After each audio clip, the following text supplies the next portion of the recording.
sem í boði. Það sem sé dýraráð og meindýr sem við sjáum. Þessu tvennu splæst saman.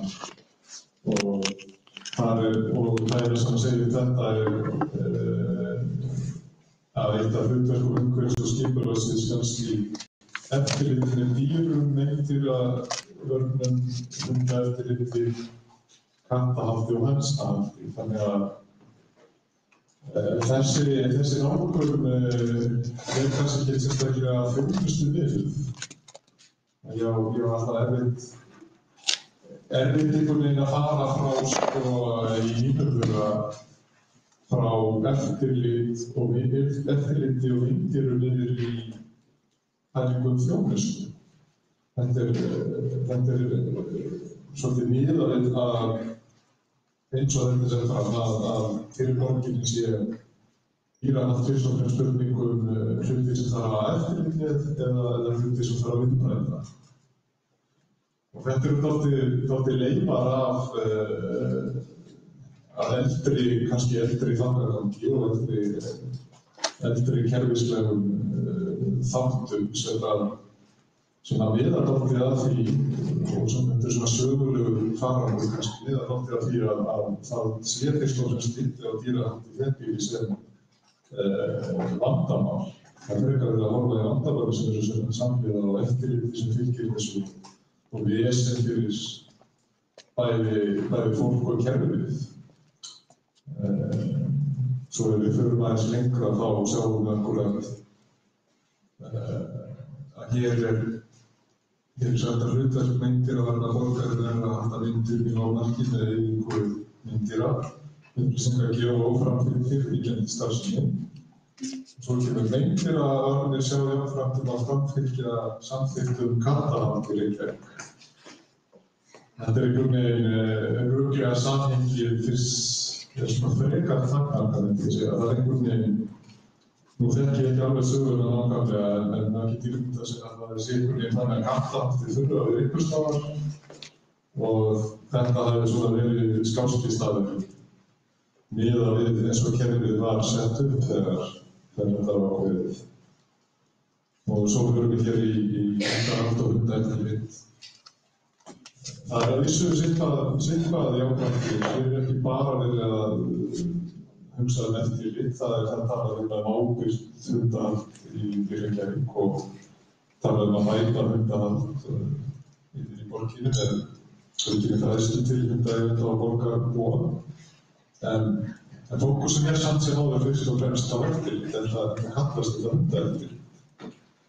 Þó að það hafi verið svona viðleitni til þess að bæta þjónustuhaldið, þá erum við ennþá með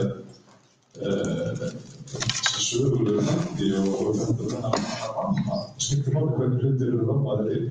Ef þú kallar þetta hundaeftirlit, þá hlýtur eftirlit að vera það fyrsta sem sinnir og fyrsta nálgun þín á hundahald er alltaf út af þessu eftirlitsþætti. Og svo er þetta er ekki nákvæmlega á sömu síðu, ég leitir aðeins að taka við slottari og spæsa þessu saman, þetta kemur aðeins neðar.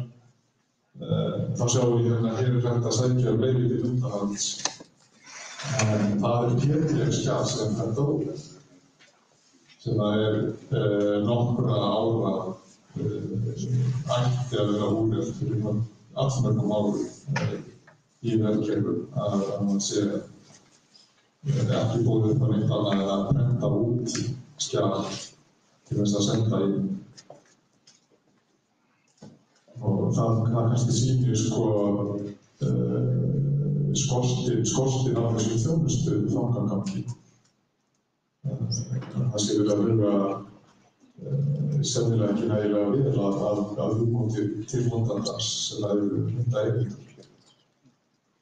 En nú svo til að Reykjavíkurborg er búin að setja sér þjónustustefnu og hér eru meginmarkmið hennar sem eru 4 og þar vil ég ekki að kannski sérstaklega athygli á með 2 sem eru notendanlegir þörfum sem að tilstýrja þjónustu skal hafa á skipuleggi út frá þörfum og sjónarmiðum notenda hennar.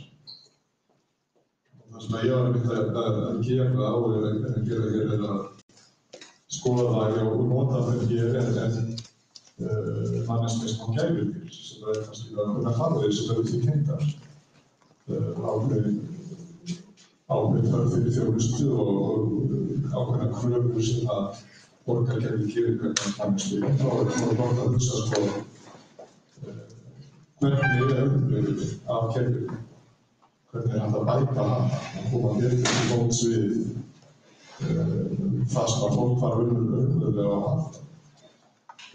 Og eins er talað skilvirkni. Það er einfalt að það sé einfalt fyrir notendur þjónustu að bera sig fyrir nýtisela og tengdur lífur verðþjónustu. Það skal veita þjónustu næst nálega notendur hennar og kosturinn á. Það veit ekki mikið að vera að fara til staða verndargjörðum. Og þessa stefnu hefur verið innleiðað núna og meðal annars hefur verið að taka fyrir alltaf þetta velferðarsviðs sem eru dálítið svipaðir dæmi með leyfisgjöld fyrir hundaeigendur að þetta á skilur og senda á myndir, þannig að ég sé fyrir mér að þetta geti verið tilvægum líka verið tilvægum þjónustu þáttur til að taka í gegn og akkúrat til þess að leggja áherslu á að við fara í alveg rúmfælega félagsbreytingu þar sem þjónustalótið á ný. Að einfaldlega sameina allt sem að varða gæludýrahald og bara dýrahald í borginni undir dýraþjónustu. Þá er verið að leggja skýra áherslu á það að þetta er þjónustustofnun sem það er fyrst og fremst hefur það hlutverk að gera dýraeigendum lífið þægilegra og hjálpa eigendum dýra og dýrum sjálfum að bara lifa og hlæra sína borgarmarka í sátt við það. Ég held að það eitt að bara að breyta nafninu og hvetja það sem koma til að hugsa þetta þóttu það getur breytt heiminn. Það skiptir máli hvernig hlutinni verður rammaðir heim. Og svo er það eftir margvíslegir þættir sem að gæludýraeigendur hafa sjálfir bent á eins og leyfisgjöld og annað og hvernig það er að myndast fólki og alls konar hlutir sem að tengjast samskipti með kerfi sem að getur hérna. En þetta tel ég að það sé ágætis leið til að ramma inn þetta samtal. Hvað myndum við vilja sjá fyrir okkur undir svona félagum? Þannig að ég hlakka bara til að sjá umræðu það. Takk fyrir.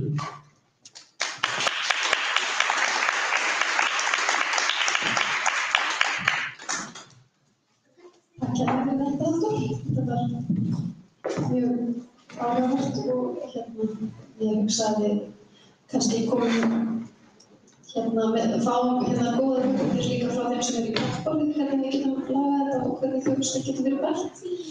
Ég kynnti ekki án fólki í plattforminu til að vera sest, en á endanum er Freyja Kristinsdóttir frá félagi ábyrgra hundaeigenda, svo er hún Arndís Björg sem frá Villiköttum og Valgerður Valgeirsdóttir frá Dýrahjálp. Og Valgerður verður næst með smá kynningu á sér og sínu starfi. Opnaðu hérna. Nei, getum haft það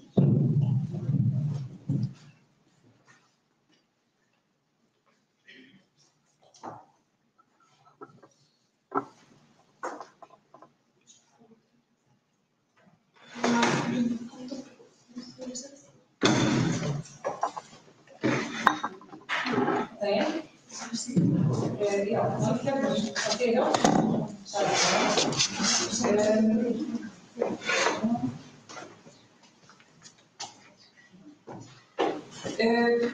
Dýrahjálp eru félagasamtök sem voru stofnuð fyrir 10 árum síðan, þannig að við erum afmælisári framan. Upphaflega var félagið stofnuð til þess að opna athvarf, en vegna bankahrunsins þá sem var nokkrum mánuðum eftir stofnun, þá var stefnan frekar sett að vera með svona fram á netinu. Út af því að kostnaðurinn það mun lægri heldur en að vera með aktuál atkvæði. Þetta sem sagt fósturheimildarkerfi sem tekur dýrum í mikilvægi, þar sem engin önnur úrræði eru önnur en svæða. Hvort sem flutningar erlendis, flutningar í húsnæði þar sem má ekki vera dýrusfræðis. Auk þess hefur heimasvæðin líka verið að sinna þörfum eigenda sem ekki hafa látið dýrin á fósturheimilum okkar, sem þá eigendur sem að leita að framtíðarheimilum dýr sem og geta haft sjálf heima hjá sér fram til það gerist. Á þessum tíma frá stofnun þá eru það bil 600 dýr sem hefur farið á fósturheimilum hjá okkur og svo alveg stóðið þá 6.000 dýr bara sem hafa fengið heimili gegnum heimasvæðin. Og það hefur aðeins breyst landslagið í þessum málum frá því að stofnun gerðið. Áður en við komum til það var lítið það að starfsfólk dýr ekki sér eftir framtíð eða eiganlega verða lengur. Og núna þá ekki engar ástæður dýrum það þá aukið tíðina og sem hefur komið í veg fyrir óþarfa svæðingar á heilbrigðisdýrum sem annars eftir langtíð og þá alltaf vegna breytingar á aðstæðum eiganda en ekki vegna dýranna sjálfra. Og eins hefur líka breyst aðeins að fyrri árum í starfseminni þá tókum við miklu dýr frá eigendum og og síðar árum hefur meira verið að taka á því dýrum frá sveitarfélögum og frá matvælastofnunum út af vörslusýktingamálum og öðrum svona opinberum aðgerðum. Og það þá að hluta til vegna aðkomu nýrra samfélagsmiðla sem eins og skundasamfélagi sem hefur tekið svolítið stóran skref á þessu og var áður einungis í höndum dýraverndar fyrir að finna heimild fyrir dýr sem heimild. Það eru fleiri sem koma á þessu við.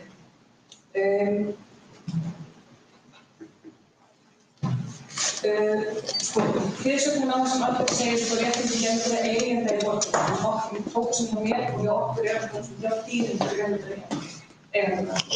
Dýrin sem þetta koma til okkar þá þau sett í ópersónulega gegn bólusetningarvittar, það eru ormalínu eingefin og aldursstýrðar kostar allt sem fylgir því. Og það okkar eitt að finna sjálfur. Við erum samstöð sem fyrir fjöldanáðarbílnæstum, alþjóðsfræðingum og fullt sem koma af starfinu. Það stuðning í innflutningi, á bóli, við gefum okkur bóli og þeim samleiti hefur orðið starfkvæmt á greiðinu við síðustu ára. Við höfum íþæglega verkfallar vegna alltaf bílokkur þannig að það er í vinna. Með formlega ráðræna samninga, ekki útræktaða, við á fósturheimili og nýju heimilin sem taktur dýrin og er náttúrulega á kynningu sála að verða til sín. Við langar aðeins að henda smá upp út af því að þetta tengir svolítið svona 4 aftarsfæti sem við bara erum þetta. Og það eru svona 3 meginútfærslur á ákvörðum. Það eru sem opinberir aðilar ef að þeir reka ákvörðun og það þá sem rekið á borgum eða sveitarfélögum. Svo eru einhver rekin samtök sem þá ekki með samninga við opinbera aðila og svo einhver rekin samtök sem eru samning við opinbera aðila og sem taka þá sinna tilkynningu þáttum af þeim kröfum sem eru settar á opinbera aðila sem tengist á umræðum þeirra á meðan við í haldi opinbera aðila. Dýraákvörður sem eru starfrækt bara af opinberum aðilum, það það sem hefur verið kallað high kill service. Það þá bara takmarkið pláss en þú verður að taka við öllum dýrum sem koma, þannig að þá dýr svæð þegar það minnka pláss og bara taka við liðið dýr. Einhver samtökin eru heppnari en því að það geta sett stopp og þú mun ekki svæða þá dýr sem koma til að nefna frá komið og til eins og læknisfræðar ástæður eða slíkt. Og það þó oft þannig að ákvörðun sem eru starfrækt af opinbera aðilum erlendis, þau oft í samvinnu við þessi lóðkerfi dýraákvörð sem að taka þá af álaginu sem kemur inn á þessi opinbera aðilum. Og ofan á þetta þá hafa bæði sveitarfélög og einkareknir aðilar sett upp svona fóstureinverkefni sem eins og það sem við sem það til þess að mæta og geta þá tekið þá fleiri fyrir bara þau sem komast fyrir í öllum. Og eins og staðar í dag þá fellur Dýrahjálp undir þessi einkaríkissamtök og okkur langar til þess að við hefum þá frekar ekki samtök sem er með samning við og aðeins til þess að geta sinnt þá þessu dýrum sem þörf á að sinna.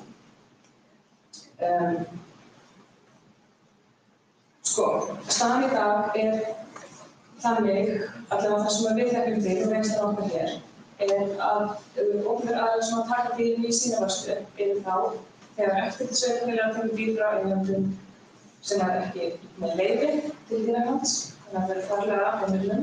Svo það eftirlitssveitarfélag sem tekur dýr sem finnast úti. Matvælastofnun, hún fjarlægir dýr af eigendum eða brot á dýravelferðarlögum og svo dýr til í tengslum við verkefni lögreglu og það lendir á sveitarfélögum. Reynslan okkar svo að það lendir líka á sveitarfélögum. Upplýsingarnar sem við höfum stöðu opinberra aðila í þessu og taka í gegnum að það gefur það svo til kynna að opnur afkvæmstir var greiðlega nauðsynlegt. Til þess að geta sinnt kröfur sem eru sett og við tökum þarna til dæmis að í lögum vegna dýra þá segir að ef dýr stjórnverði sleppt úr landi skuli umræðum þeirra þegar saman viðkomandi sveitarfélagi skylt að taka slíkt dýr í vörslu sína, lesa einstaklingsmerkjum og gefa þegar aðstæðan sem ráðast á umræðunni. Og sveitarfélögum skylt hafa aðstöðu til að halda slíkt dýr. Við höfum verið að vinna aðeins með borginni síðustu ár og höfum tekið við dýrum þá eiginlega sem hótel, ef við getum orðað þannig, þangað til að það er búið að finna nýja eigendur eða þangað til að þeir eru hægt að ráðstafa dýrum og þá eru þeir enn ráðstafa dýrum til þess að finna heimilið. Þannig að og reynslan okkar svo að það rosalega lítið gert fyrir dýrin meðan við erum í þessari biðstöðu. Það annaðhvort haldið í 2 daga eða 7 dagar. Eftir hvernig dýrin eru flokkuð. Og á þeim tíma þá rosalega lítið gert fyrir heilsufarslega. Það er ekki í neinu verkefni sem gerist heilsukennd eða kannski hvort það sé í laginu eða einhvern mat á dýrinu heldur það bara í algjörðu biðstöðu í frosti og á þessum tíma hafa dýrin verið hjá okkur og hjá okkur á fósturheimilum sem það bara sörfum. Þegar við tökum dýrum sem koma frá úr svona aðstæðum eins og dæmis á borginni og frá matvælastofnun að þá það mjög ykkursmer sem byggir til að taka fram dýrin frá eigendum. Þegar það byrgir væri á kostnaðinni að við höfum að hafa dýrum mikið lengur og þegar þetta endurhæfingu þurfum að kynnast dýrinu frekar heldur að fá sem frá eigendum sem hérna það ekki þessu frá. Og eins þetta kostnaði þess að hefur verið fáum að óbólusett, óöfnert, ógæld dýr í gegnum svoleiðis og við höfum fengið til dæmis hvort við mjög alvarlega tannskemmdir og alls konar vandamál sem við finnum mjög dýrt að eiga. Við erum sjálfsagt ekki að halda yfir kostnaðinum á því í þessu samhengi, heldur svolítið slæmt að félagasamtök sem ekki einungis á sjálfboðinu séu þau sem taka þessum dýrum. Þannig að fjármagnið sem fylgir ekki þannig að það sé hægt að hafa launin á starfsmenn til þess að taka þessum dýrum, til þess að hafa það bekkjum sem það til þess að sinna og sjá til þess að það sé bara hlutunar bekkjum sig. Þannig að hvað þá staðan í dag? Við teljum að það sé rosalega mikilvægt að það verði samstarf á sveitarfélaga vegna fjármögnunar á Akureyri, hvort sem það þá launaðra starfsmanna eða eitthvað slíkt og bara miklu meira samtal milli þeirra aðila sem þurfa á sig að halda kostnaðar sveitarfélaga eða Akureyri. og við erum náttúrulega tilbúin í þetta samstarf í þetta samtal að taka ákvörðun næsta skref. Já, takk fyrir.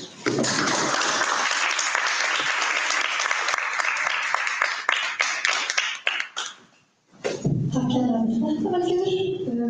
Hún Freyja Kristinsdóttir frá félagi ábyrgra hundaeigenda ætlar næst að kynna sig og sína starfsemi.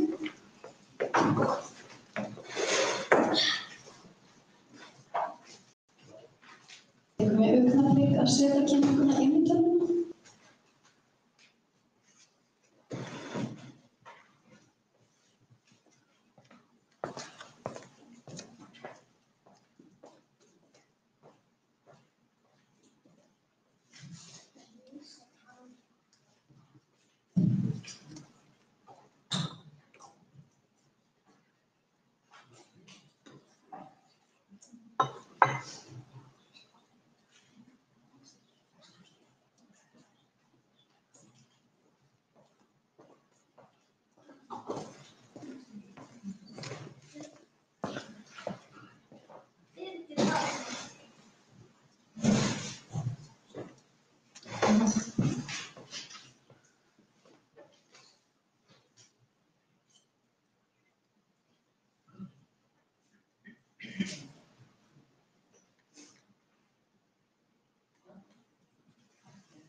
Komið sæl.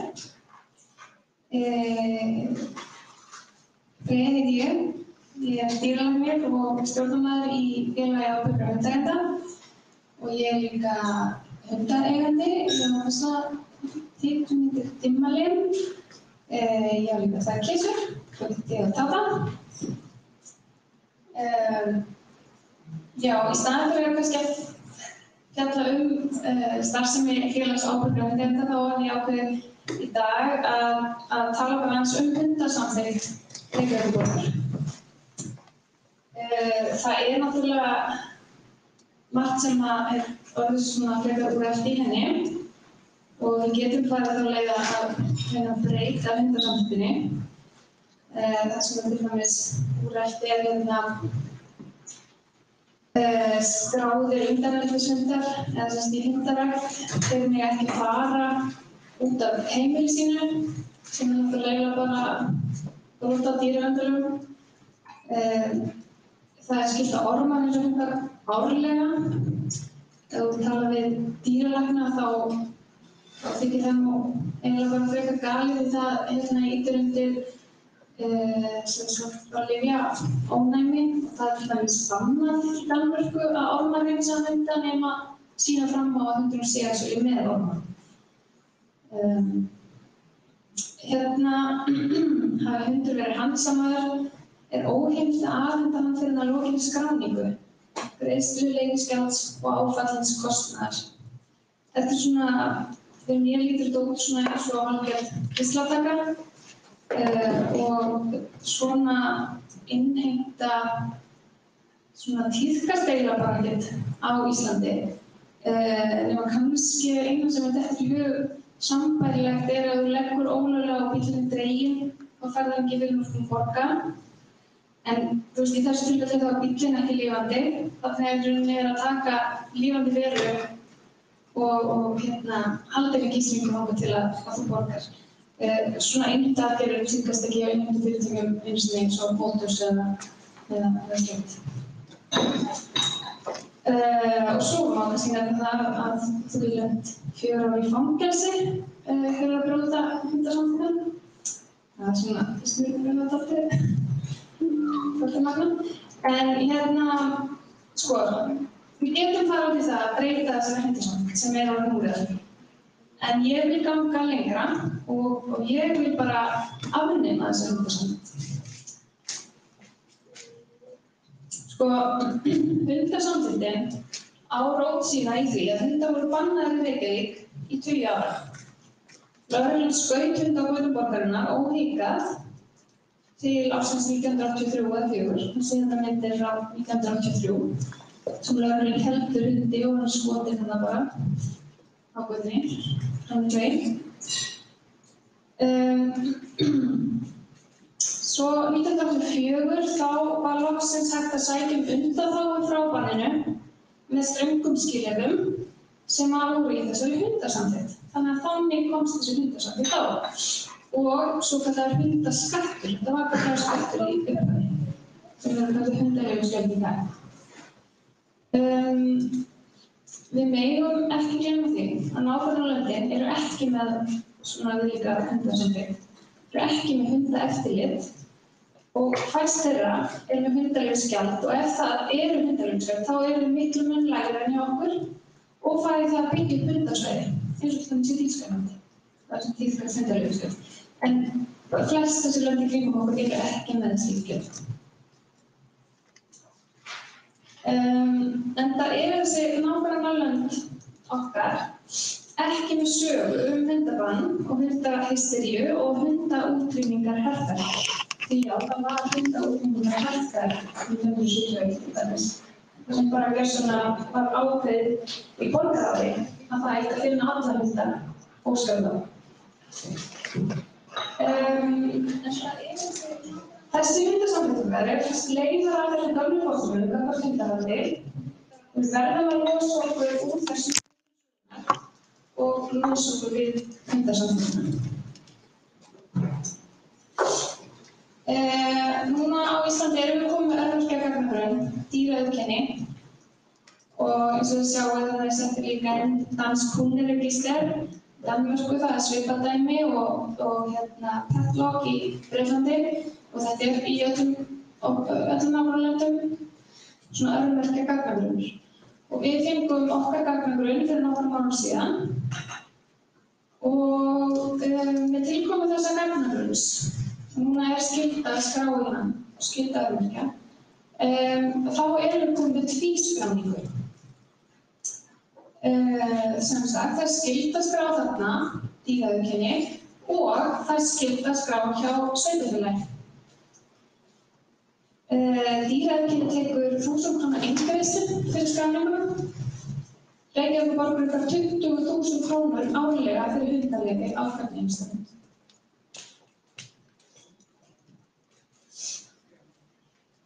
En svona aðeins hvernig þetta í Bretlandi. Þar var einu sinni sem sagt að þurfti að sækja leyfi og skrá hundinn í sveitarfélögum og ég er svona aðeins að lesa mig til hvað stendur þetta af því að þetta var sem sagt afnumið 1987. Það var ástæðan þegar það stendur the requirement was widely ignored with only about half of owners having one. Það voru ekki nema tæplega 50% hundaeigenda sem nettu að skrá hundinn og borga þessu gjöld.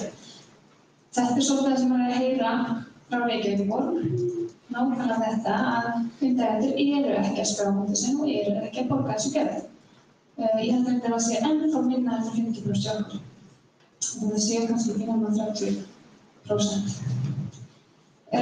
Annað sem ég fann,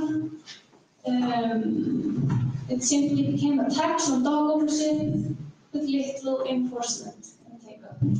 Þetta er það sem hundaeigendur eru ekki að bera kvart yfir að það sé hreinlega bara skattur.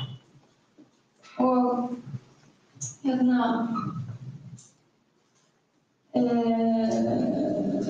the revenue brought into the government from dog licensing was simply not matched by the effort, manpower hours, and funding it took to follow up on complaints of non-compliance and unregistered dogs.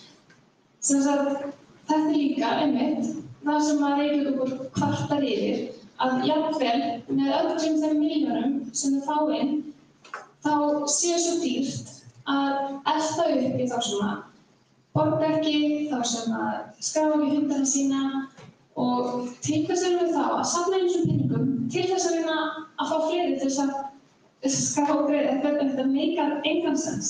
Þannig að þetta var það sem við komumst að þannig í London að þetta bara borgar sig að vera að reyna að safna þessum peningum. Þannig að þau bara lögðu þetta af 1987 og 2 árum síðar þá tóku þeir upp í staðinn microchipping, örmerkja og örmerkja gagnagrunn.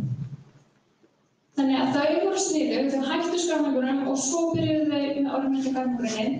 Við erum búin að fá örmerkja gagnagrunnin, en við erum ennþá að skrá líka hjá borginni.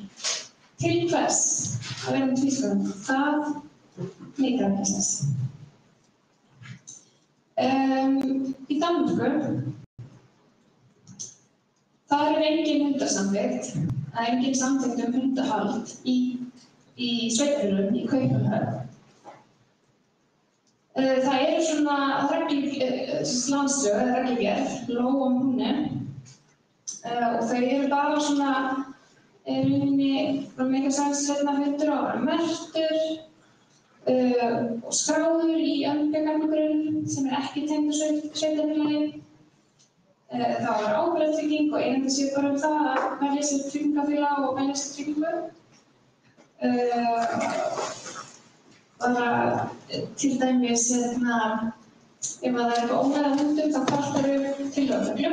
Það er engin hundaeftirlitsmaður.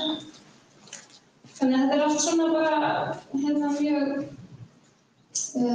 skiljanlegar reglur, en þetta er ekki á sveitarfélagi. Og svo eru að auki þetta náttúrulega dýraverndarlög. Reykjavíkurborg fær 35 milljónir árlega frá þeim hundaeigendum sem að greiða leyfisgjöld. Og gjöldum þessum er ætlað að standa undir kostnaði borgarinnar af hundahaldinu og framkvæmd samþykktar þessarar. Og Reykjavíkurborg túlkar þessa setningu þannig að það megi ekki nota neitt af þessum peningum í það að byggja upp hundasvæði, hundagerði eða einhvers konar viðlíkaþjónustu við hundaeigendur. Í hvað fara þá þessar peningar? Jú, nákvæmlega þetta og mestmegnis þess að í launakostnað. Þeir sem eru á launaskrá hjá hundaeftirlitinu eru 2 hundaeftirlitsmenn, 1 ritari sem við vitum ekki hver við höfum ekki fengið þarna. Og svo borgum við líka 30% af launum framkvæmdastjóra heilbrigðiseftirlits sem að hefur yfir að ráða hvað er þessum 25 starfsmenn svoleiðis hjá heilbrigðiseftirlitinu, 3 hjá hundaeftirliti, en samt sem að borgum 30% af launum framkvæmdastjórans. Ég efast að hún vonandi 30% af sínum vinnutíma í sína hundaeftirliti. Ég gerði pílgrein að þessu í fyrir ára síðan, þá skrifaði ég grein sem að hafði þessa $500,000 kostar að fanga hvern hund í Reykjavík. Út af þessu, þetta eru 35 milljónir og það stendur líka í stuttumáli sagt að 2 hundaeftirlitsmenn í fullu starfi til að fanga 1 til 2 hunda á viku. Já, það eru nema 1 til 2 hundar á viku sem að eru lausir, sem að hundaeftirlitið næri. Þetta er búið að falla með árunum og það eru bara þessir 2 hundar höldið 2016 sem að 2 hundar sem að voru geymdir yfir nótt á hundaeftirlitinu og bara rétt umlega 50-60 hundar yfir allt árið sem að hundaeftirlitsmennirnir þurftu eitthvað að sinna, það voru kallaðar út í. Kvörtunum hefur líka fækkað alveg heilmikið í gegnum árin. Það er núna aðalega hundasamfélagið sem sér það að koma hundum til síns heima. Þess 2016 sem að hundaeftirlitið var að sinna þessum 60 hundum, þá var hundasamfélagið að koma 521 hundi aftur til síns heima. Til hvers erum við þá með hundaeftirlit? eftirlitið.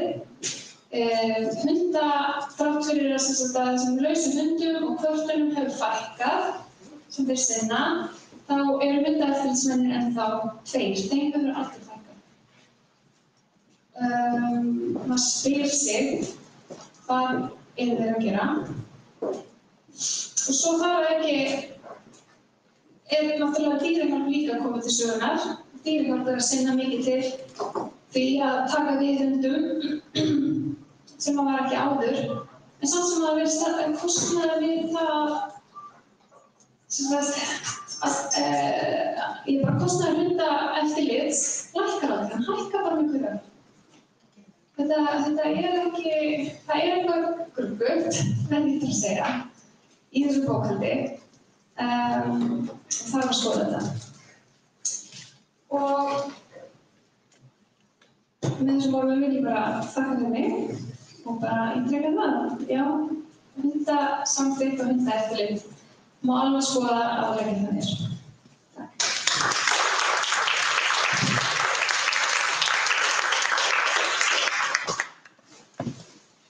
Þetta bregður. Núna best. Takk fyrir að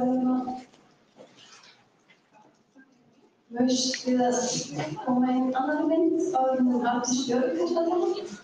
Má alveg skoða afleiðingarnar.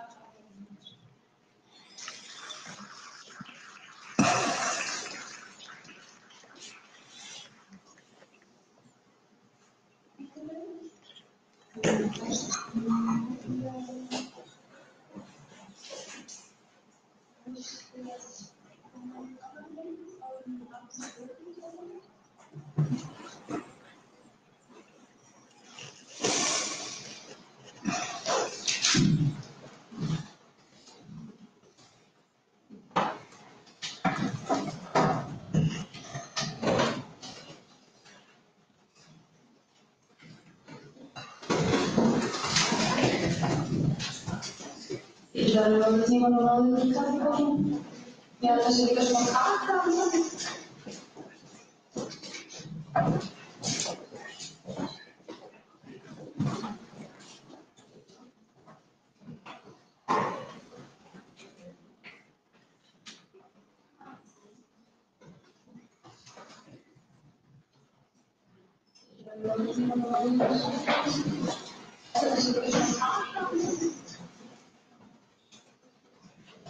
Þetta er bara skjáskot sem ég tók af síðu Villikata til þess að líka þetta á svona smá hugmyndir fara inn á síðuna Villikata.is til að kynna ykkur þá staðsum betur. En nú ætla ég að Arndís Björg og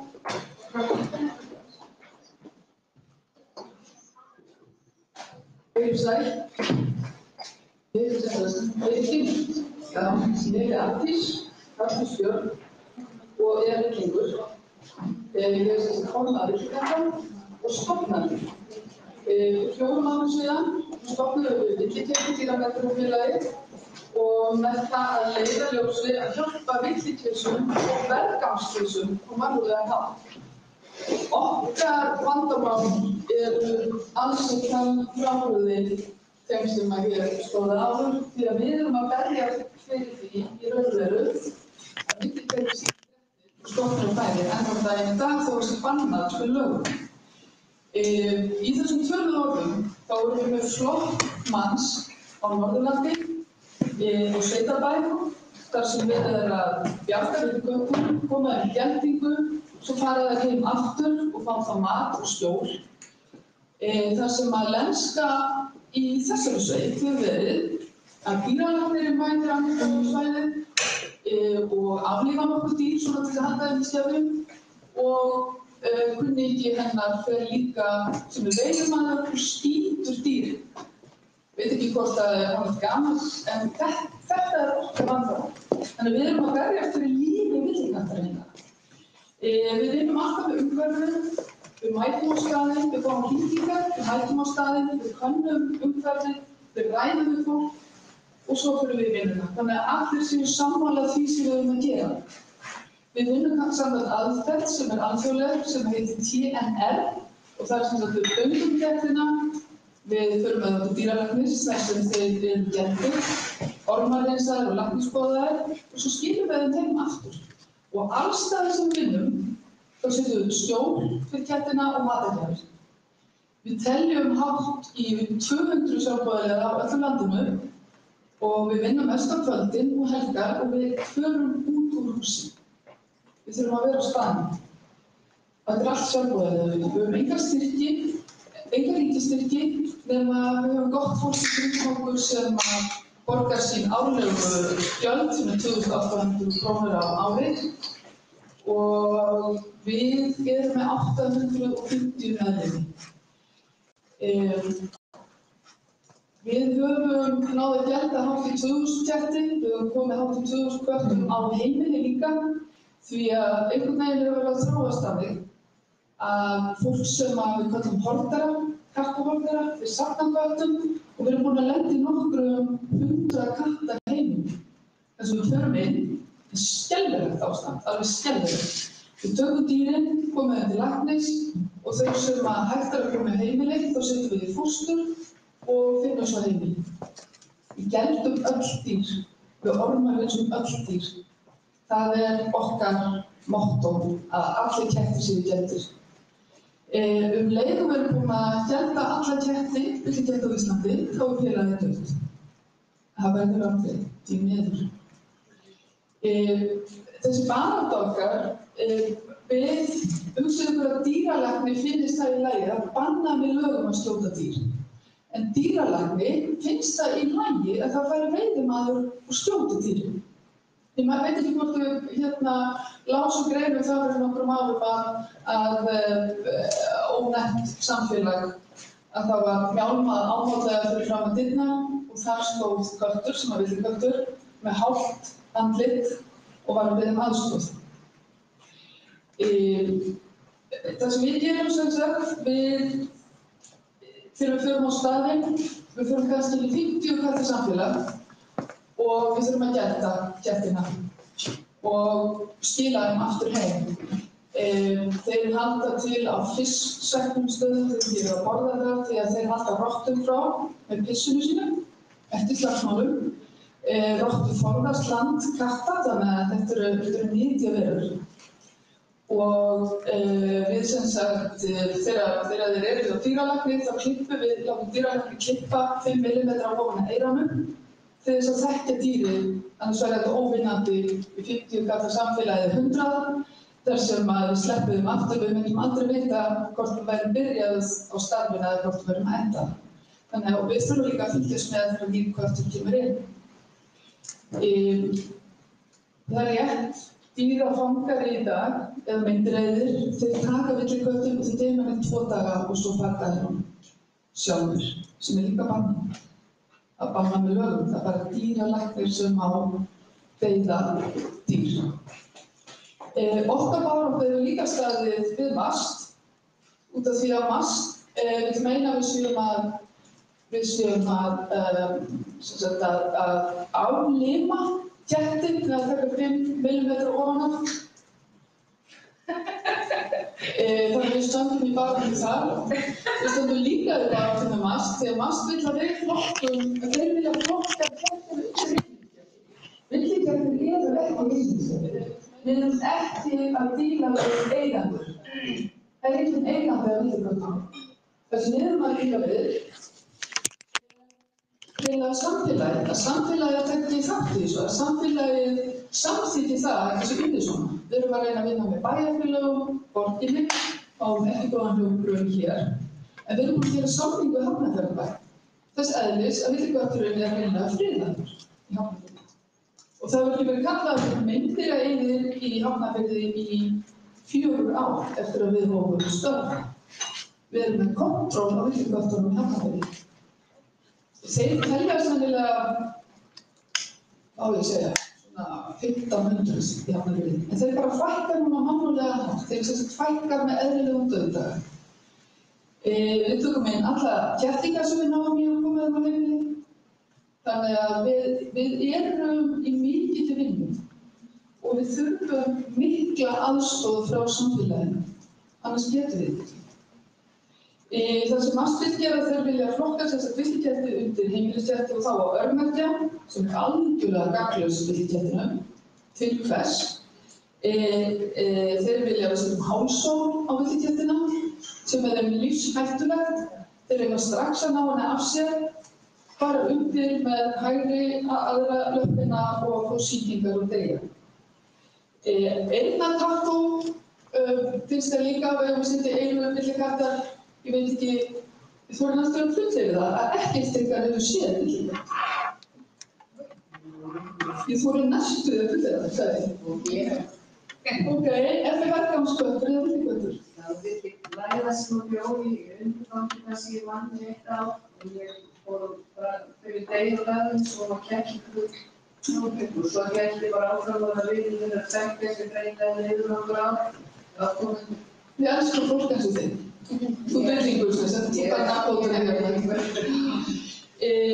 Þannig að okkar barátta hefur við höfum svolítið þurft að standa í þessu fyrst í almenningsálitinu þegar við byrjuðum þá að segja hvað á ekki bara að skjóta, þetta er bara ógeðslegt, þetta er villikettir.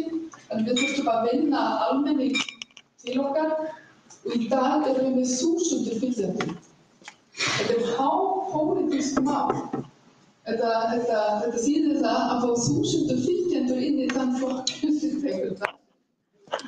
Við erum að snakka, við erum með þessa síðu og ég man ekki, við erum með, hvað segir þið stelpur, 40.000 fylgjendur til saman. Þannig að þetta er stórt mál í dag og við hjálpum þeim sem andmælir okkur á Facebook-síðu í dag.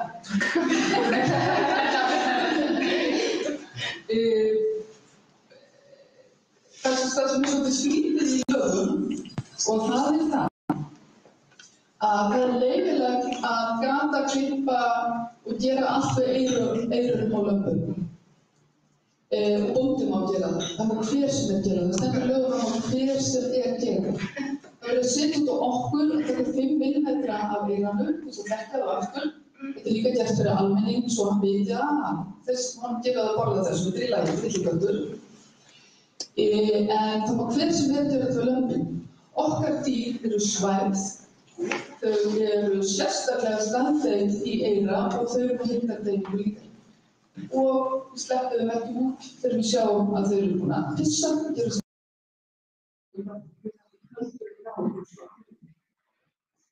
Ég segi einstaklega dýravernd hefðir.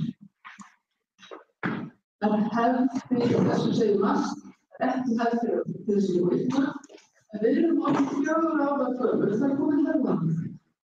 Takk fyrir.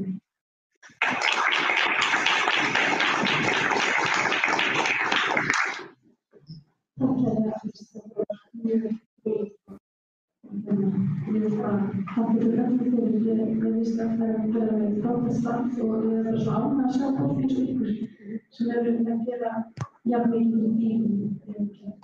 En ég har fleiri spurningar núna.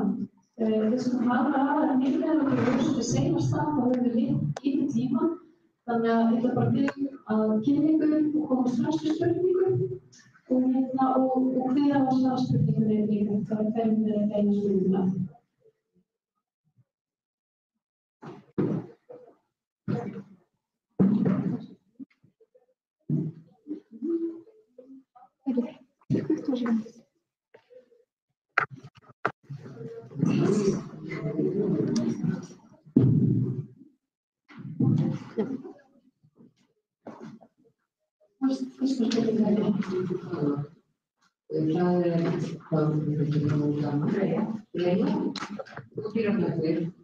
Þess vegna datt mér nú í hug að spyrja þig að hvað hefur óþarflega orðmannheista því að aðeins myndu orðmann og sullaveiki og ég mun ekki alveg samt allar og skýringu á hvaða orðmann stóðum þig. Sullaveiki er búið að manni að maður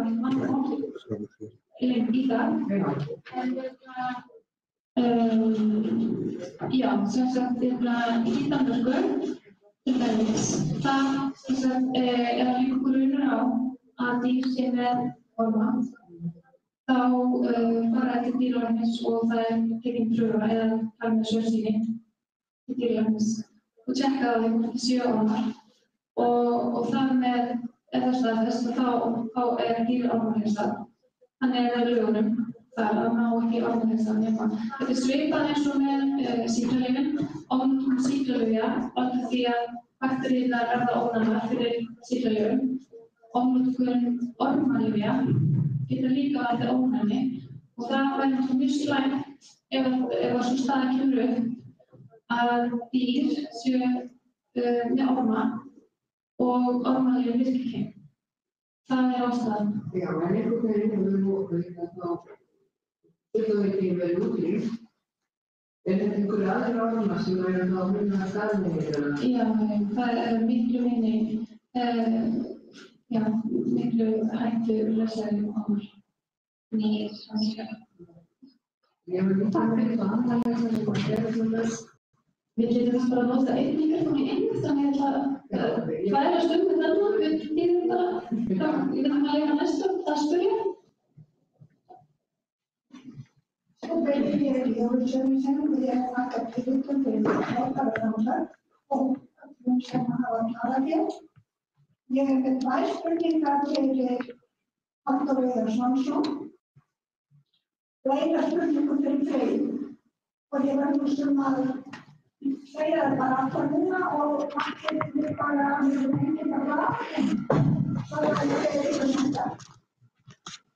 Halldór, þegar hræðsla borgarinnar hundahald fólgin í því að birta skráða hunda eftir heimilisföngum á lista sem var aðgengilegur yfir almenningi. Og spurning 2, hvernig stendur á því að Reykjavíkurborg kannski upp með að hafa ekkert sem að auðlausi eftir að samningi við Leirur var sagt upp og borginni sé það skylt. Og Freyja, þú fær stóra spurningu, hvað leggur til að við hundaeigendur gerum? Ég hef með svar, en ég ætla að eiga það í þessu. Gerir varðandi hvað? Þitt markmið er að hægt að hafa hundasamtökin í Reykjavík og það leggur til að hundaeigendur geri svo að hundasamtökin Reykjavíkur verði kastað í öskutunum.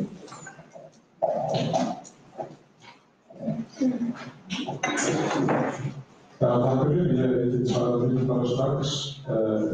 Fyrir spurninguna, ég hef ekki kynnt nákvæmlega hvað felst í þessari fræðslu. Ég held að það sé bara sem að þurfa að fara reglulega yfir í endurskipulagningu.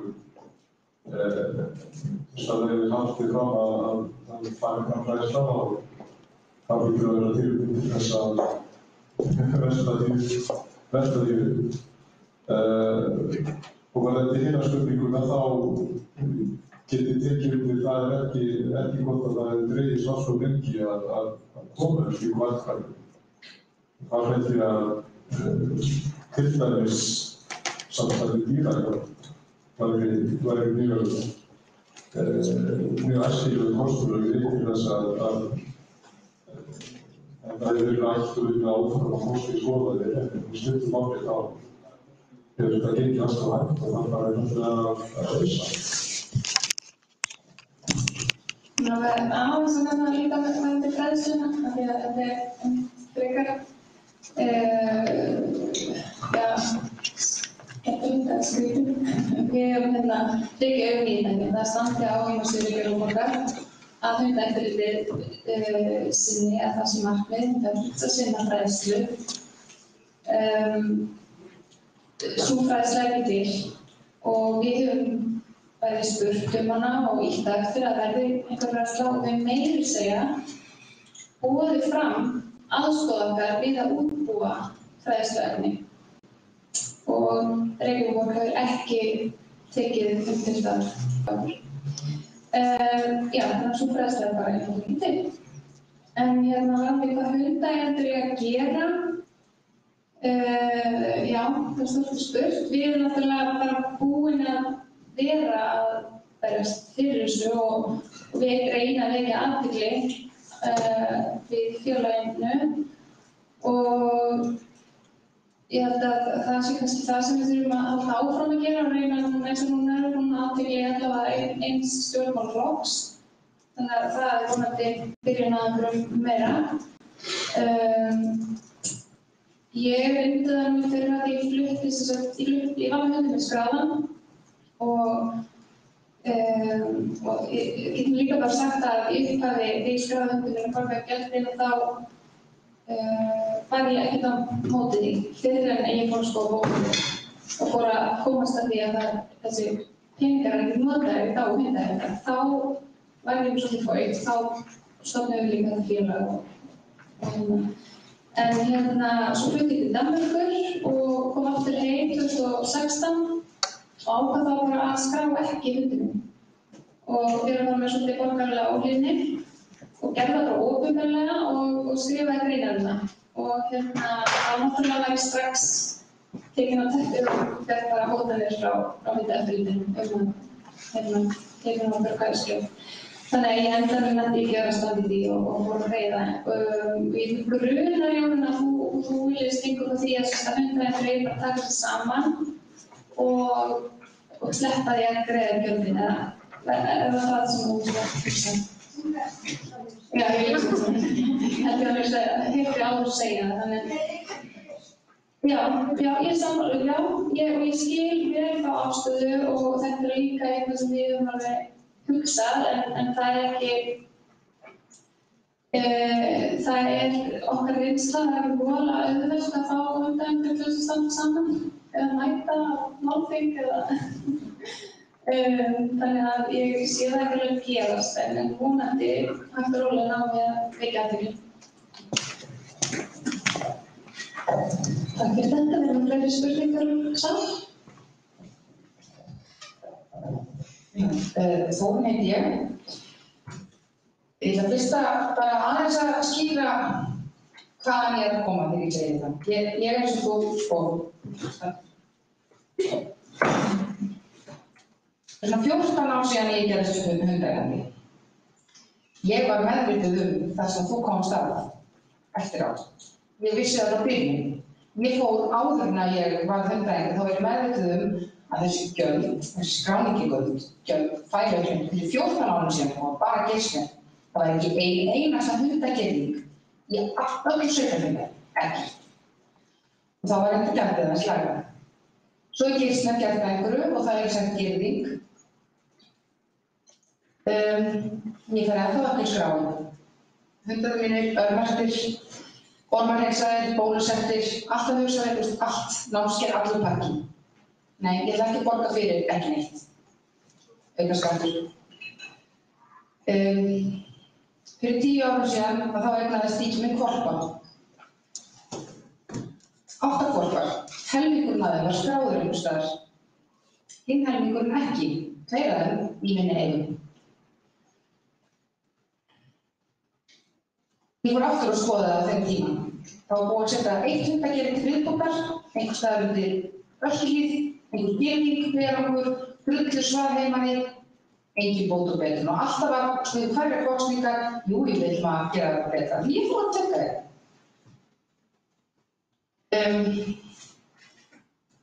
Svo kom girðing, þessi. Þvílíkur, horfbjóður, þetta er bara móðgun. Þvílík móðgun. Og svo var borgarstjórn bara voðalega sár þegar maður var reiður. Við settum upp hundaeftirlit, já. Sko, ég vil fá skýringu á því hvers vegna ég ósköpunum hundafarsmenn lýsir sig við því vissulega það eru settar upp einhverjar girðingar, einhverjar þessar aðstöður sem ekki nokkur maður vil sækja. Enginn hugar af. Á hverju má ekki setja þetta inn í almennings? Á hverju hentar það ekki að hafa einhver tengsl á milli þess ef það er leikvöllur inn í almenningsgarði, er þá ekki hægt að hafa hundagerði? Ég meina að hundar eru partur af fjölskyldunni. Maður fer saman í almenningsgarði, krakkarnir fara á leikvöllinn og það er girðing fyrir hundi.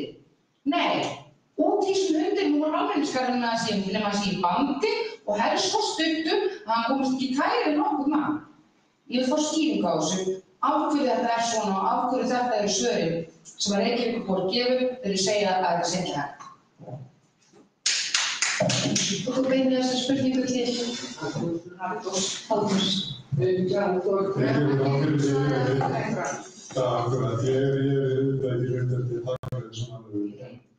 eins og ég reyndi kannski að ramma inn, þá vil ég vera mjög opinn fyrir þessari gagnrýni og hlusta á dýraeigendur sjálfa. Þú hefur kannski heyrt rökin fyrir sjálfur. Akkurat, já. Ég held að þetta megi ríkja þessara hópgrúpur eins og ekki að koma þess innan. Og þetta krefst bara eftir róttækrar umdæfingar í formi þess að hugsa þetta á nýtt. Við sáum hvað slagurinn var við það að eyðast á veitingahúsum og kaffihúsum. Leyfa þeim að vera þarna, eða þau kusu það, það var einhvers að það var það. Svo tók ráðherra af skarið og breytti ekki þetta. Það komið smá árangur það. Heilbrigðiseftirlitið er með það? Hefur það ekki gillað inn? Já, heilbrigðiseftirlitið setja alveg bara á hóp. Já, ég skrifa kröfur. Þetta sýnir bara hvað slagurinn er rosalega hvað þetta er rótgróður og ég held að það sem að þurfi sé bara að skýra stefnumörkun og svolítið stóra sýn sem það er bara fyllt markvisst eftir. Annars er bara alltaf verið að helgast áfram í sama gamla kerfinu sem að bregst mjög illa við kröfum breytingar. Já, það er freyðisbæðina við. Það eru 3 hundagerðir, BSI og Laugardal og Breiðholti sem voru sett upp. Og þau voru ekki sett upp með peningum frá hundaleyfisgjöldunum. Þetta var bara hugmyndir sem við nýttum út í betrireykjavík.is að reyna að koma hundagerði í öllum hverfum borgarinnar og þessar hugmyndir náðu framgöngu en svo þegar koma þeir við gerðina þá voru þau náttúrulega bara hryllileg eins og þú lýsir og við fórum á fund með þeim og lýstum hvernig það ætti að vera áður en voru sett upp og það fengum bara að vita að þau yrðu bara svona og við fengum ekkert að segja. Takk fyrir að fleiri spurningar. Já, ég með.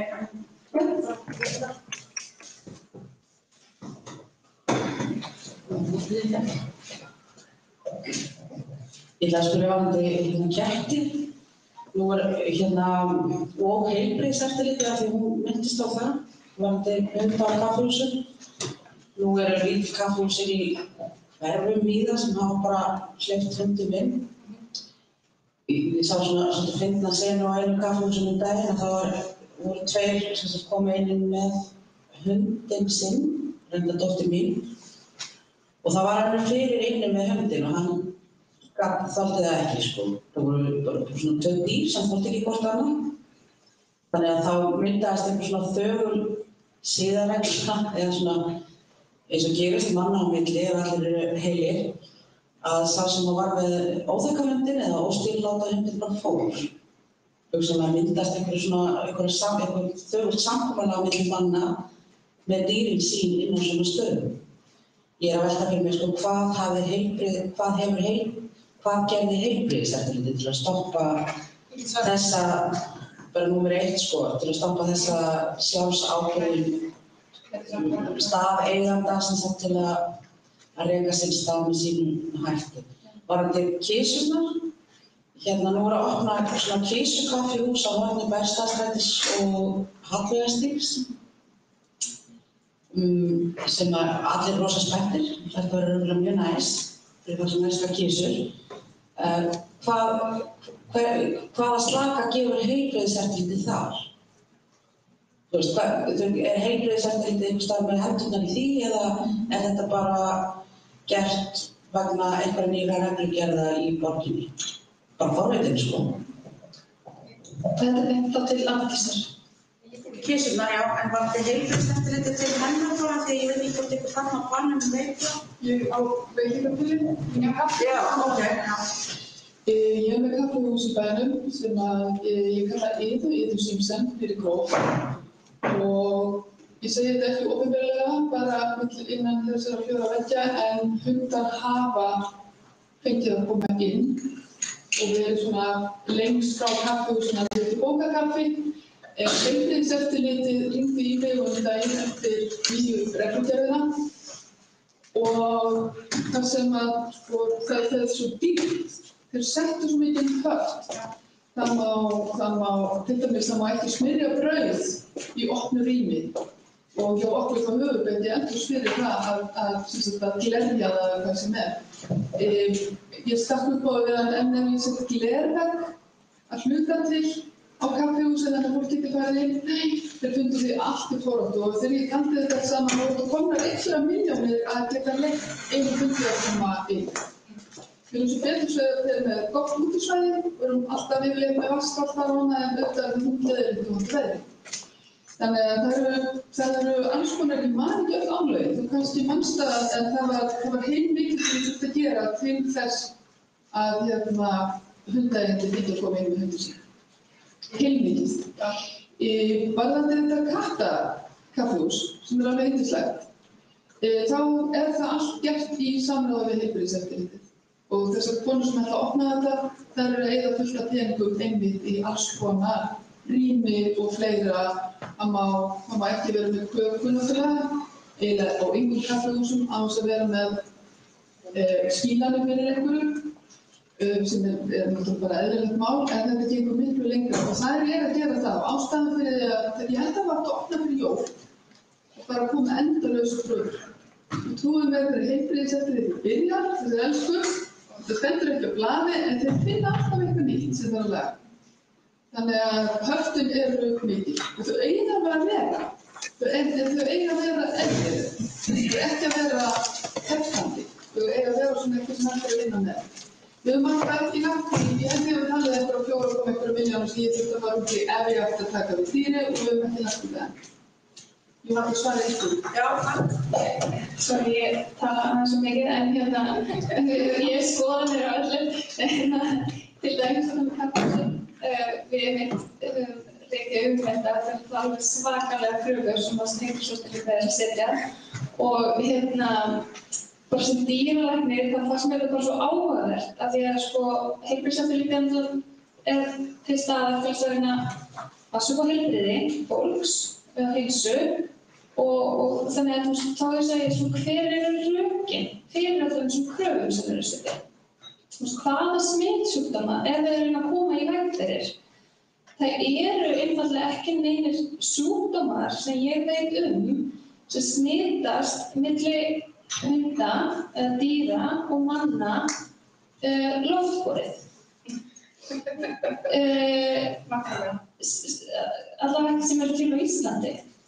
Og þannig þetta er svo skrítið að það haldi að því að það er hundur í rýminu að það hoppi sýklarnir einhvern veginn yfir þarna bak við búðarborðið. Og við erum búin að reyna að fara fund með heilbrigðiseftirlitinu eða heilbrigðisnefnd til þess að reyna að ræða þetta því að þetta náttúrulega er ofboðslega heftandi fyrir kaffihús og þessi löggjöf sem var sett á, hún er í rauninni bara þýðing á Evrópulöggjöfinni sem er bara mjög svipað þannig að hundar með koma á kaffihús og veitingastæði víða eins og Bretlandi og fleiri löndum og þar er þetta ekki svona að það þurfa að vera einhver hönnun til þess að passa upp á. Það er meiri líkur á að þú smitist frá næstu manneskju á kaffihúsi eða þú smitist frá hundi. Má ég stöða hérna yfir? Bara eitt ef ég má. Ástæðan fyrir þessum glervegg sem ég var að hugsa það var að því ég hélt að höftin yrðu út af þeim sem eru með ofnæmi. Þá var við hugsað til lítilla barna og annað en það var ekki málið. Það var ekki ofnæmisdæmi. Þeir veitir svo miklu meira. En eru náttúrulega sömu reglugerðir þetta varðandi ketti og svo aftur hunda? Ég meina þegar menn tala að leyfa fyrir heilindýr á veitingastöðum eða í almenningssöfnum eða í almannarýmum almennt, þá eru menn náttúrulega alls ekki bara að tala hunda. Já, það spegir fyrir þá sem eru að horfa á streymi, hvort það séu sömu reglur sem að gilda fyrir hunda og ketti í almenningsstreymi. Og já, þið vilja meina að það séu sömu reglur. Og líka eitthvað sem svo Kirsukaffihúsinu, þá búa Kirsurnar. Já, það er ekki út. Einmitt.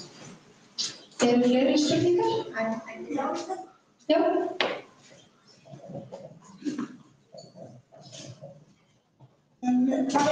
Tvær aðdóttir til annars hvað að segja ykkur smásögu varðandi hundagerði hjá BSI. Ég ákvað að fara með skóa minn og sýna honum þetta svona merkilegt hundagerði eitthvað, hvernig það væri. Og við förum þar og förum inn og ég loka hliðinu eins vel og ég mögulega get, hann var ekki mjög auðvelt. Og svo tek ég tauminn af hundinum og hann settist við hliðina á mér og horfði í kringum sig og leit svo á mig og svipurinn sagði bara eitt, hvað gera ég? Varðandi kaffihúsið Iðu, þá höfum við spóið farið þangað í þó nokkrum sinnum, ýmist setið úti eða inni og þá hægra megin þegar maður kemur inn eins og okkur var sagt í upphafi. Ég spurði einhvern tímann eina afgreiðslu, eina sem var þar með afgreiðslu, hvort það hefði einhvern tímann lent í vandræðum með hunda á kaffihúsinu. Aldrei, ekki nefnt. Takk fyrir þetta. Og ef það ekki, jú, það hérna spurning. En það eitt gott að þetta berist ekki heilbrigðiseftirlitinu, það missi ég leyfi. Nei, takk fyrir að gera þetta. Við stöndum saman. Já, þetta í fyrstunáttúrulega, sko. Já, komið sæls, Sigurborg heiti ég, það í Fílandi og ég sitt í umhverfis- og skipulagsráði hjá Fílandi, þannig að Meindýravatnið undir umhverfis- og skipulagsráði.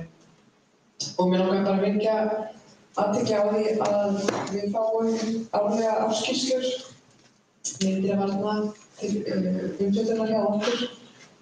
Og þar undir eru kettir og það sem að tölurnar eru að sýna okkur núna er að það er að fækka tilfellum þar sem að hafa samband við Meindýravatnið sem komur upp köttum og þeir segja einfaldlega bara sjálfur að það er vegna þess að við erum komið með samtök sem fólk hefur frekar samband við, heldur við að hafa samband við Meindýravatnið, þannig að almenningur finnst þægilegra að tala við félagasamtök heldur eitthvað apparat sem heitir Meindýravatnið, eðlilega, því þá kannski ekki svo byrjaður hvað verður dýru.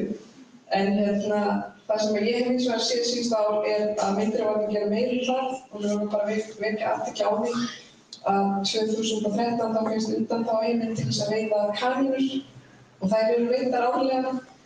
Það er einnig veiddur minkur í Borgarlandinu ásamt ref og yrðlingum og þar hafa tölurnar aukist ár frá ári vegna þess að refinum er að fjölga og hann er að færa sig nær byggðinni. Þannig að hann er svona að venjast manninum og mér finnst þetta pínu átakanlegt ef ég bara svona tala fyrir sjálfum mig og kannski eðlilegt að þessi skoðað frá öðru ljósi. En bara þessu og sama með til dæmis mávar eru skotnir yfir með 3.000 til 7.000 á hverju einasta ári í Borgarlandinu. Þannig að þetta er kannski eitthvað sem maður mætti skoða með. Ég hef svo sem ekki að beina spurningu en mér langar bara að vísa yfir þakklæti fyrir þetta frábæra pallborð og að heyra í ykkur öllum. Mér finnst það æðislegt og það vekur hjá mér von. Virkilega takk.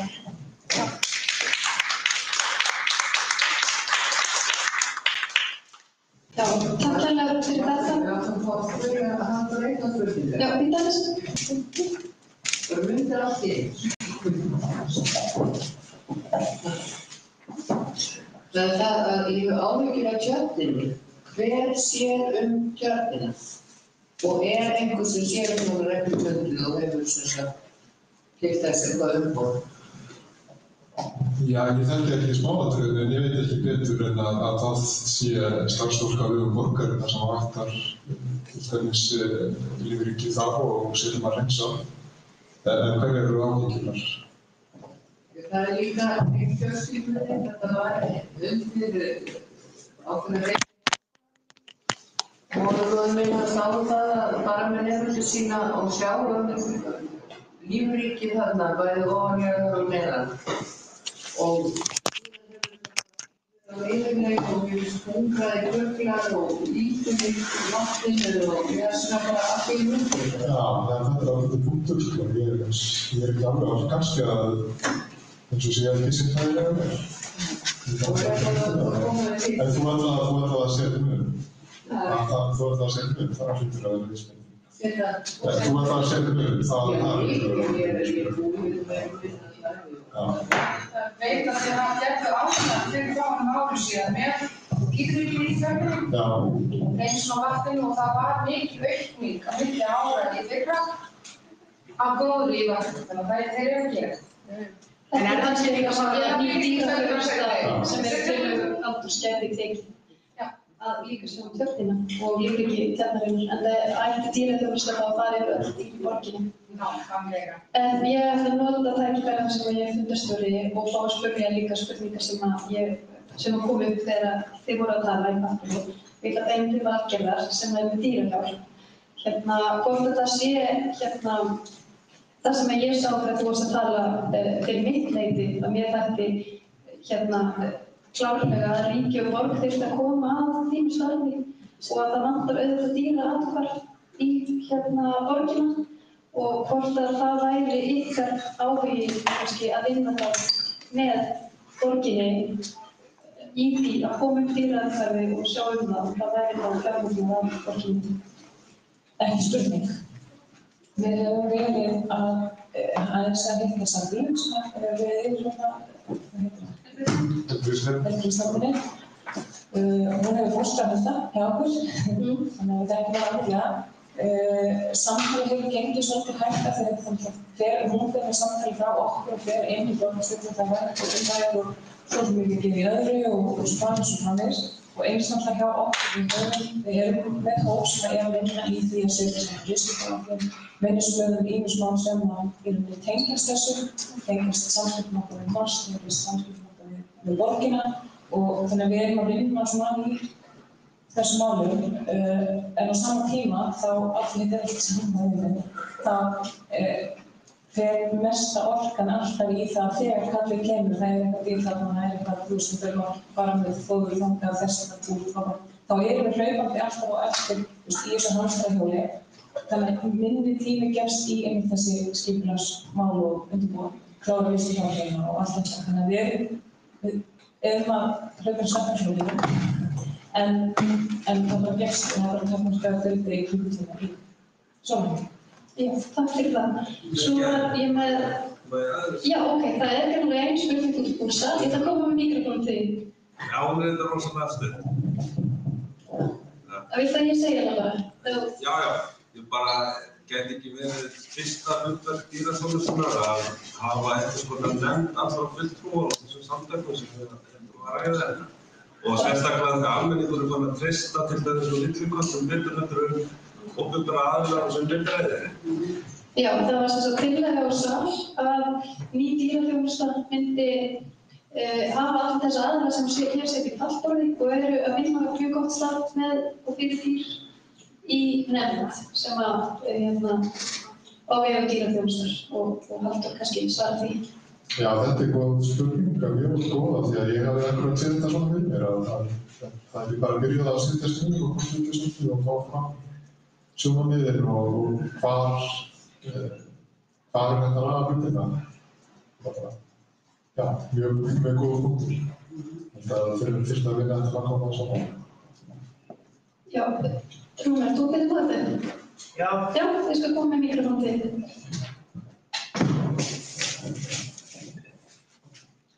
Notendastýrð persónuleg dýraþjónusta kannski? Já.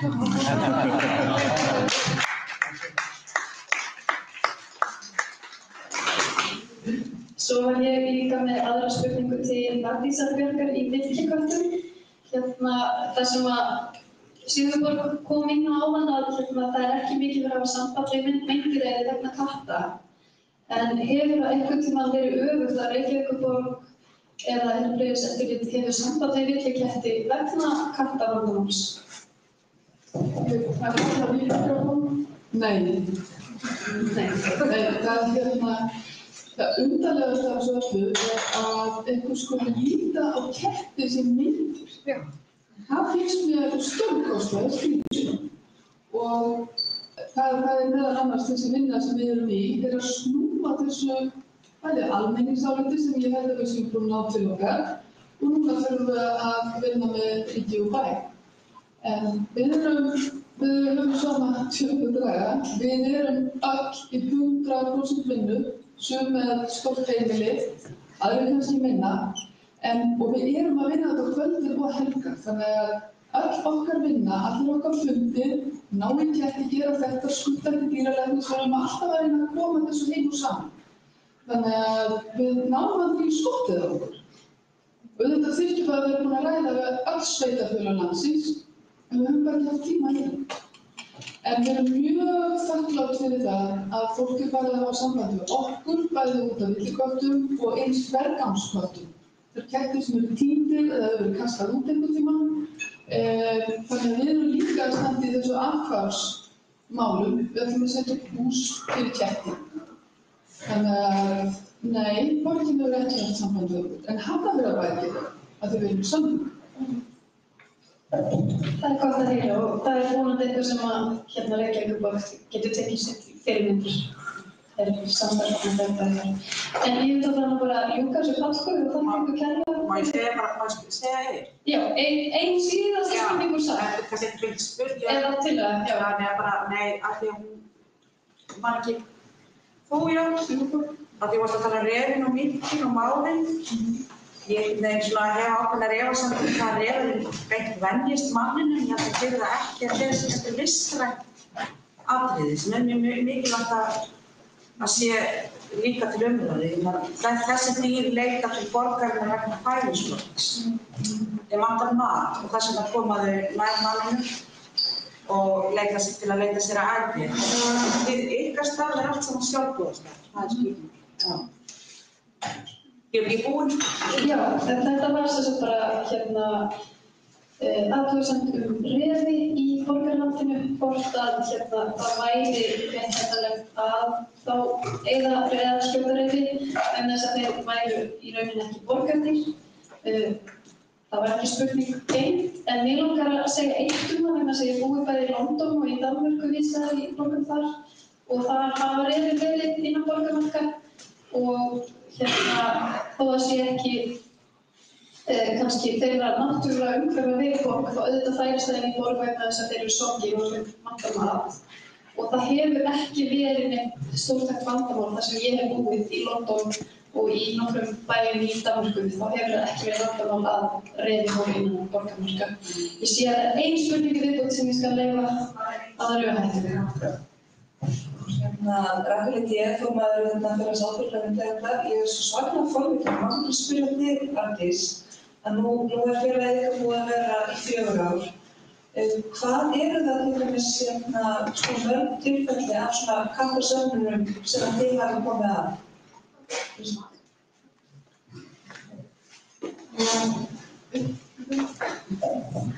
Við höfum komið að 4 stórum, virkilega stórum, og við erum að fara inn í 15 núna á Norðurlandi, núna frétt af 2 viðbútar. Síðan höfum við fengið á kannski 20 minni og þá er ég að tala innan við 30 ketti. Þegar ég segi stór, þá er ég að tala 70 til 127 með kettlingunum, náttúrulega. Þannig að þetta eru stór tilfelli og við höfum tilkynnt þau en ekki geta beðið eftir að mast fara inn í málið því að þetta er oft veikdýr, þannig að við höfum tekið dýr, við höfum líka þurft að berjast fyrir því, því að við höfum verið látið skila á fágætum dýrum, litið kettingum tilbaka sem við týndum svo upp síðar. Þannig að það eru stór mál í gangi og þau eru miklu fleiri en við veitum. Jú, það er eitt líka, já, við veitum 4 núna stóra. 1 á Suðurnesjum og 3 á Norðurlandi. Takk hérlega fyrir þetta. Það sést greinilega á þessu fundi að mikil þörf er á þessari víðiþjónustu sem Halldór leggur til og ég vil bara taka fram að hér inni eru mæltir flestir frambjóðendur til borgarstjórnarkosninga í vor held ég bara og að við styðjum þetta. Það er góður málefnahópur þessi mál með tilhjóna Halldórs og við viljum koma þessu gegn og á stefnuskrá okkar. Og bara takk hérlega fyrir að mæta, endilega fá okkur kaffi og köku hérna frammi og spjalla við okkur. Takk fyrir.